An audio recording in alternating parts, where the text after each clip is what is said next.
குர்ஆன் சொல்லுகிறது. அல்லாஹ் தக்குவா உடையவர்களை நேசிக்கிறான். தக்குவா என்றால் என்ன? அரபி மொழியில் தக்குவா என்றால் பாதுகாத்தல் என்று அர்த்தம்.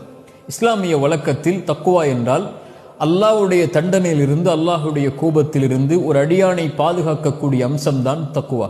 எப்படி பாதுகாக்கும்? அந்த அடியான் அல்லாஹ்விற்கு கட்டுப்படுவதன் மூலமாக, பாவங்களில் இருந்து விலகுவதன் மூலமாக. தக்குவா என்றால் இன்றைய வழக்கத்தில் அல்லாஹ்வுடைய பயம் என்று சொல்லுவோம். அல்லாஹ்வுடைய பயம் என்பது பாவத்திலிருந்து விலகுதல் மட்டுமல்ல, அல்லாஹ்விற்கு கட்டுப்படுதலும் அல்லாஹ்விற்கு நன்மை செய்தலும் தக்குவாதான். உமர் அவர்களிடத்திலே ரலியல்லாஹு அன்ஹு உபய் அவர்கள் ஒரு முறை கேட்டார்கள், உமர் அவர்களே, தக்குவா என்றால் என்ன என்று. உபய் அவர்களுக்கு உமர் அவர்கள் சொன்னார்கள், உபையே, ஒரு முள்ளுள்ள இடத்திலே நடந்திருக்கிறாயா? உபய் சொன்னார்கள், ஆம். எப்படி நடப்பாய்?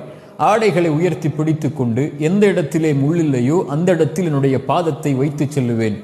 உமர் சொன்னார்கள், அதாக்க தக்குவா, அதுதான் உபையே தக்குவா என்று.